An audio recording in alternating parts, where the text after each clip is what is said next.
ఫిబ్రవరి 16 నుండి రాత్రి 7:30 మీ ఈటీవీలో.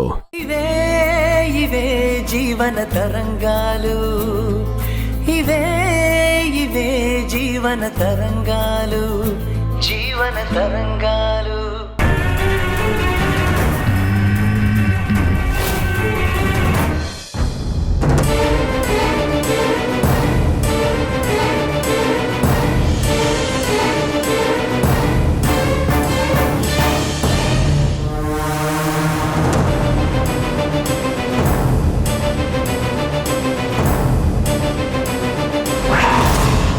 దేవిక, ఎంతసేపు అయింది వచ్చి?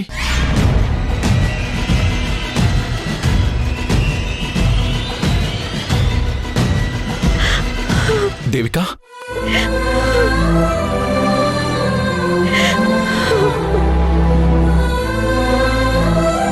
ఏమైంది దేవిక? ఎందుకిలా ఎమోషనల్ అవుతున్నావా? నా కష్టాల్లో తోడు నీడగా ఉన్నందుకు చాలా థ్యాంక్స్ అండి. థ్యాంక్స్ దేనికి దేవిక? నువ్వు నా భార్యవి. నిన్ను సంతోషంగా చూసుకోవడం, కష్టాల్ని పోగొట్టడం నా బాధ్యత.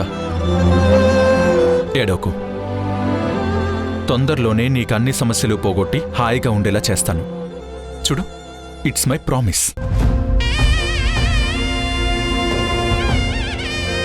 ఈ జన్మకి నేను సంపాదించుకున్న ఆస్తి ఏదైనా ఉంది అంటే అది మీరొక్కటే కళ్యాణ్. ఇక దేవుణ్ణి నేను ఏ కోరిక కోరుకోను. ఉన్నంతకాలం మనిద్దరం సంతోషంగా కలిసిమెలిసి ఉంటే నాకంతే చాలు, వరాలక్కర్లేదు.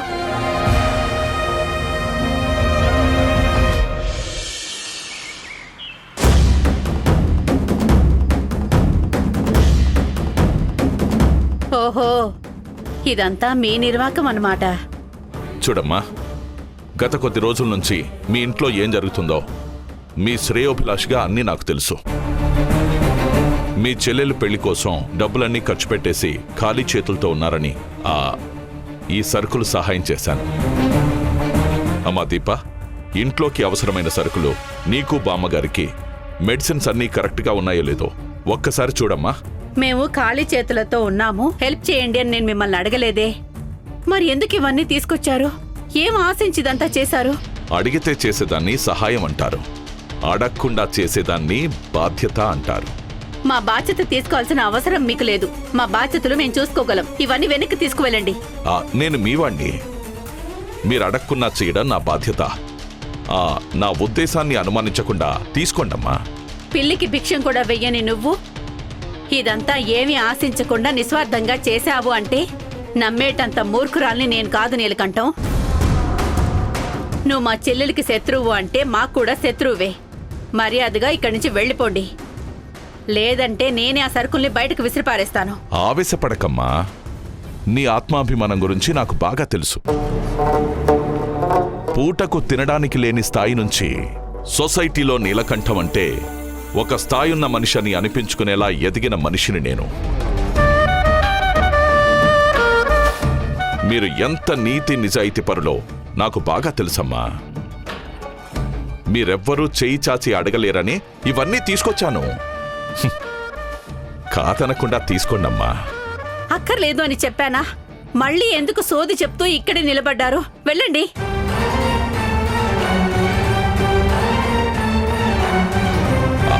అమ్మా దీప, మీ అత్తయ్య గారు ఆత్మాభిమానం గల మనిషి. తను తీసుకోకపోయినా నువ్వు తీసుకో అమ్మా. నీకింకేమైనా కావాలంటే లిస్ట్ రాసివ్వు, చిటికలో తీసుకొచ్చేస్తాను.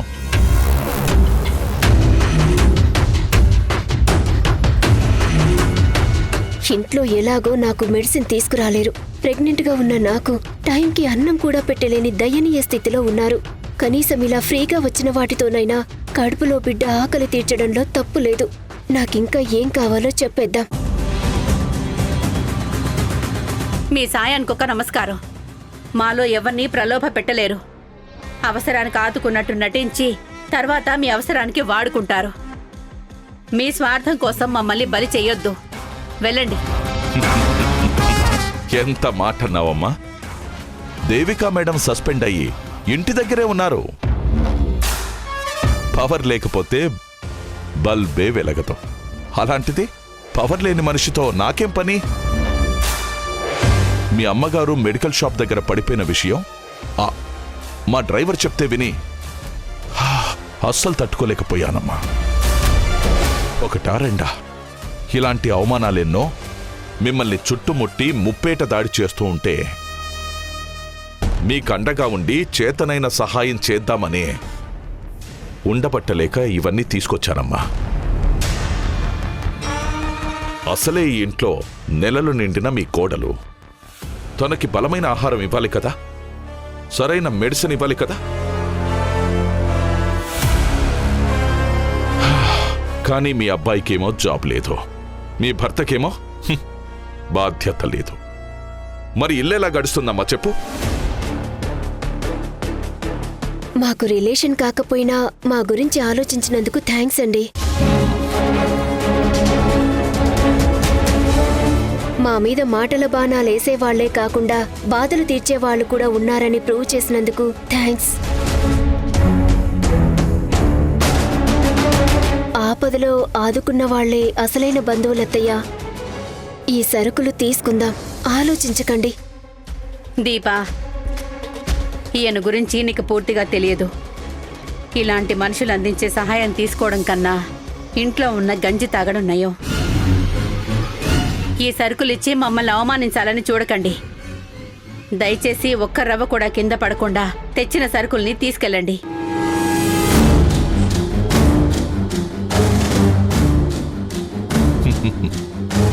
పంతాలకు పోయి పస్తులున్న కన్నమ్మా, తీసుకోండమ్మా ప్లీజ్. మర్యాదగా వీటిని తీసుకువెళ్తారా లేదంటే నన్నే బయటికి విసిరేయమంటారా?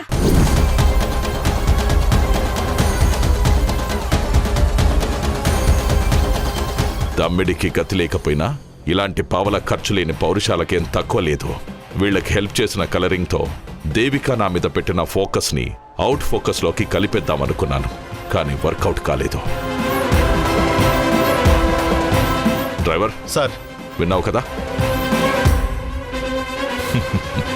ఉంటానమ్మా, నమస్తే.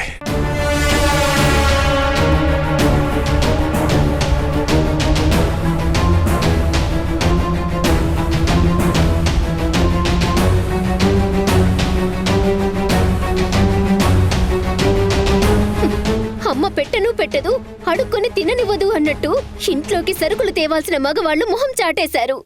మీరెలాగో ఆ సరుకుల్ని తీసుకురాలేరు. ఆ మహానుభావుడు తెచ్చిన సరుకులు కూడా వద్దని ఆర్డర్ వేశారు. ఇంకెలా మన కష్టాలు తీరుతాయి? దీపా, నీ ఆవేశాన్ని నేను అర్థం చేసుకోగలను. కానీ పరువు పోగొట్టుకొని కడుపు నింపుకోవడం కన్నా నీచం మరొకటి ఉండదు. సరుకుల్ని ఎలాగోలా నేను కొనుక్కొస్తాను. ఇంకెక్కడుందత్తయ్య పరువు? మీ చెల్లెలు మొన్నే పోలీస్ స్టేషన్ మెట్లెక్కించి సమాధి చేసింది. పరువు సమాధి అవ్వలేదు దీపా, పరువుకి పొగ చూరిందంతే. దేవిక నిజం నిరూపించిన రోజున ఆ పొగ పారిపోతుంది, మనమందరం మళ్ళీ తలెత్తుకునేలా చేస్తుంది.